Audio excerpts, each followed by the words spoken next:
పర్యావరణాన్ని ప్రేమించేవాడిగా దాన్ని పరిరక్షించే బాధ్యత కూడా ఈ మన ఎన్డీఏ కూటమి ప్రభుత్వం చంద్రబాబు నాయుడు గారి నాయకత్వాన నాకు అవకాశం లభించడం చాలా చాలా అదృష్టంగా భావిస్తున్నాను.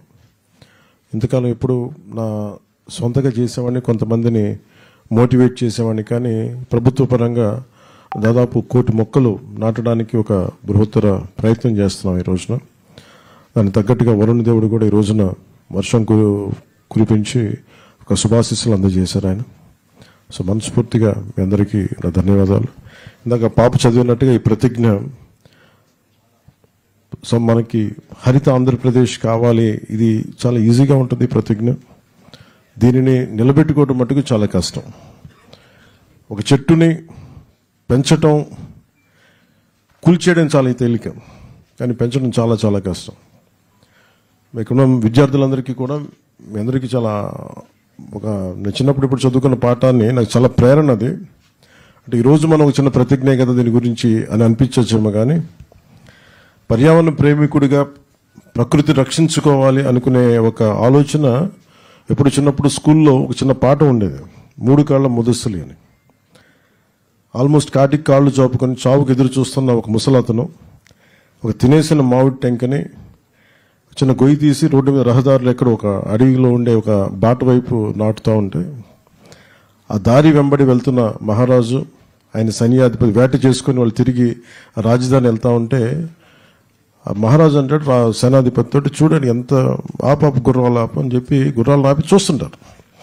ఆ తినేసిన మామిడి టెంకని అతను పక్కన నాటుతూ ఉంటాడు, పక్కన తన మనవాడు ఏదో సహాయం పడుతూ ఉంటాడు, చాలా వెటకారం చేస్తాడు. ఆ పద్యం అంతా ఏంటంటే, ఎరా 3 కాళ్ళ ముదుసులే, నువ్వు ఎంతకాలం బతుకుతావు అని చెప్పి నువ్వు ఇది నాటుతున్నావు, ఇది పెరిగి పెద్దయి కాటికి కాళ్ళు చాపుకున్న నువ్వు ఒక 20 సంవత్సరాల తర్వాత 14 సంవత్సరాల తర్వాత పెరిగి మామిడి చెట్లు పండ్లు తిందామనన్నా ఎంత ఆశ నీకు అనేది చాలా వెటకారం చేస్తాడు.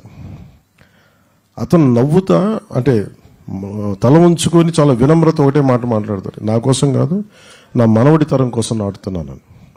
ఈరోజు మనం నాటే ప్రతి చెట్టు మనకేదో అద్భుతం ఉందని కాదు, కానీ ఇక్కడున్న భావితరాల కోసం నాటుతున్నాం. ఇది గౌరవ ముఖ్యమంత్రి చంద్రబాబు నాయుడు గారు కూడా ప్రతిజ్ఞ ఇచ్చి ఇది చదివిద్దామని మాట్లాడుతుంటే నన్ను అడిగారు, ఎలా చేద్దాం దీనంటే, మీరు చదవండి సార్ మేము ఫాలో అవుతామంటే, ఆయన సదుద్దేశంతో లేదు భావితరాలకి ఇది కావాలని చెప్పి మీ ఇక్కడ ఉన్న విద్యార్థులని పిలిపించి మరి ఆ పాప చేత చేయించడం నిజంగా ఆయన సహృదయతకి, ఆయన దార్శనికతకి నిదర్శనం.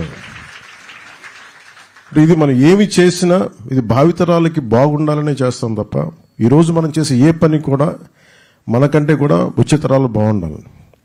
ఆ క్రమంలో ఈ అడవి వాతావరణాన్ని పరిరక్షించుకుంటే తప్ప మనకి మనుగడ లేదు. గౌరవ ముఖ్యమంత్రి గారు చాలాసార్లు రివ్యూ మీటింగ్స్లో కూడా ప్రత్యేకించి చెప్పింది, మనకి 29% ఉంది మనకి అడవి, మనకి పచ్చదనం, మనకి అది అడవుల ద్వారా కావచ్చు, వనాల ద్వారా కావచ్చు, కానీ దానిని 50% తీసుకెళ్లాలన్న లక్ష్యంతో ఈ చంద్రబాబు గారి నాయకత్వంలో ప్రభుత్వం పనిచేస్తాం. దాంట్లో భాగంగానే ఈ 1 కోటి మొక్కలు వన మహోత్సవ కార్యక్రమాన్ని మొదలుపెట్టాం. ఇది జూన్ జూలైలో మొదలై ఈ మొక్కల నాటే కార్యక్రమం మనకి నవంబర్లో వచ్చే కార్తీక సమారాధన వరకు సాగుతూ ఉంటుంది. ఒకటి మొక్కలు నాటడమే కాదు, దాన్ని పరిరక్షించుకోవడం కూడా చాలా చాలా అవసరం. దాన్ని ఎలా చెయ్యాలనేది ఇది ఒక్కళ్ళని చేస్తే సరిపోదు, ఇది మనందరి సమిష్టి బాధ్యతగా తీసుకొని నడిపించాల్సిన అవసరం. కేవలం ప్రభుత్వ శాఖలు, ప్రభుత్వ అధికారులు కాకుండా ప్రతి ఒక్కరూ దీన్ని సమిష్టి బాధ్యతగా మన బాధ్యతని నడిపించాల్సిన అవసరం ఉంది.